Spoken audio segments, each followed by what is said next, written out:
Hello guys, ito na naman guys, tignan mo oh. Kalokohan talaga itong Prince Hamdan Fasa na mga scammers. Tignan nyo guys.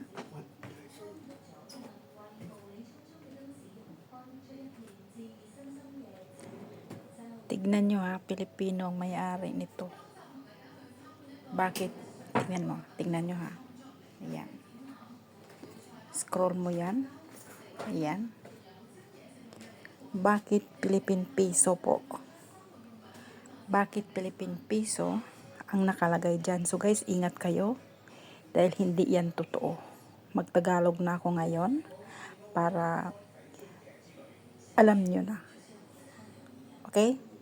So, huwag kayong pauto dahil hindi po yan totoo.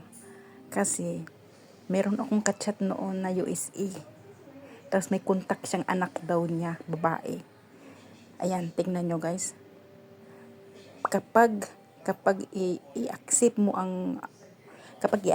ito, sabihin niyang binayaran ko na lahat. Kasi ito, base ito sa experience ko guys.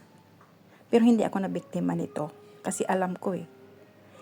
Tapos ngayon, nung sinubukan ko lang talaga siya. Tapos nung pagdating na dito sa na-ship na daw sa FedEx. Pagkatapos, nasa Pilipinas sila. Doon muna nag-una. Yun ang sabi niya. Pay attention daw ako sa aking cellphone. So, ginawa ko yun. Ngayon, tumawag. Pagdating ng mga 3 araw or 4, tumawag. Tapos, ang sabi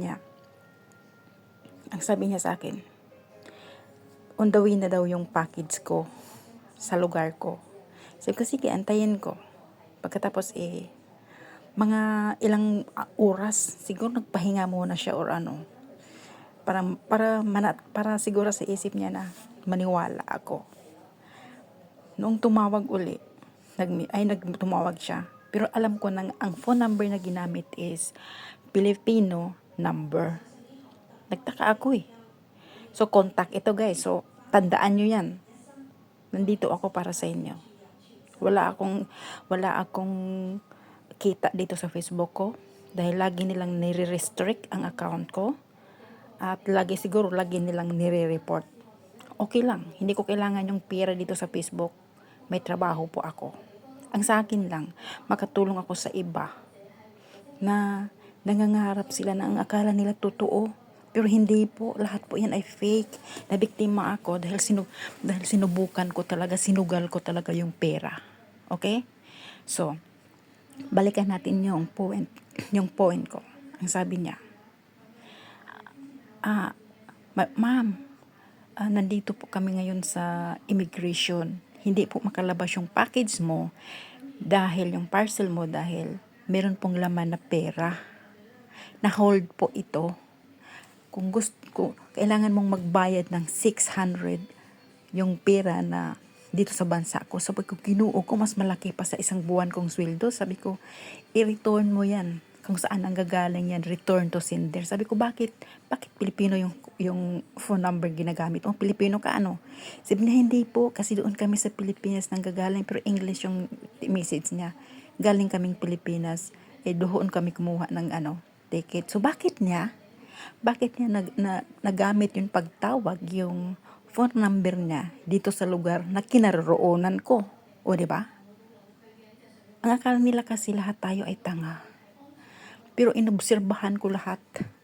Guys, inobserbahan ko lahat bago ko ito binovoice out. Pero yung na yon, na-delete ko dahil sa galit ko eh. May contact siya na, yung anak niya na contact siguro, yun. Yung anak niya na binigay na ibang number ng USA, siguro siya pa din yun. Iisang tao lang, okay? Tapos, or baka kamag-anak niya na nasa USA. Tapos yung tumawag sa akin kasi na number is Filipino. So siguro nasa Pilipino yung dalawa ang contact, Amerika at USA. Ay, Amerika at USA, isa pala. Amerika at Pilipinas. Magkamag-anak. So ingat kayo guys. Hindi Prince Pasa ang ginagamit nila or ibang profile picture talaga ng pariner. Okay? So, tandaan nyo yan. Kung ano-ano ang ginagamit nila. Ganito ang modus ng mga scammer dito sa social media. Ngayon, ang pinagtripan nila ngayon ay si Prince Hamdan Paza at itong Hamad Brothers, It's Brothers. Hamad Habibi, Faisal Wali, Faisal and Wali. So, okay? So, tandaan nyo yan. Ingat-ingat kayo. Tignan nyo, ulitin ko. Ayan. So, ibang logo itong, hindi ito FedEx ang ginamit nila. Ayan. Huwag kayong maniwala dahil patibong po yan. So, bakit? Bakit Philippine Peso ang ginamit? Napakatanga kung maniwala ka. Okay? O, ayan. Rolex. iPhone. Huwag kayong maniwala. Ayan. Yan, isisend yan sa'yo. Ibibigay yan sa'yo. Hindi. So, tandaan nyo yan. Hindi ikaw ang makapira sa kanila, kundi sila ang makapira sa'yo. Yan ang tandaan ninyo, guys. O yan. Prince Hamdan Paza yan. Yan, wala na silang feature na ginamit. So, tandaan nyo yan. Hindi ito real account, fake account ito. Ayan, no? Teka, saglit ha. Sinishare niya yan sa group eh. Yan. Yung mga ganito, guys, scammer yan, hindi po yan totoo. Maniwala kayo sa akin. Ayan. Dahil nabiktima na ako. Pero ibang hindi sa ganitong style ako nabiktima doon sa Royal Card. At saka of course, hindi naman tayo, ayan, FedEx, oh, ginamit nila. At saka sa libang-libangan ko, or siguro way yun ng Panginoon na malaman ko ang lahat na ako ang mag-voice out dito sa social media. So, okay? So, yung nakita ninyong profile picture ko, sinend yan ng kachat kong Faza. Pero na-relocate ko na kung saan siya ngayon. Nasa South Africa yung taong yun at bata pa.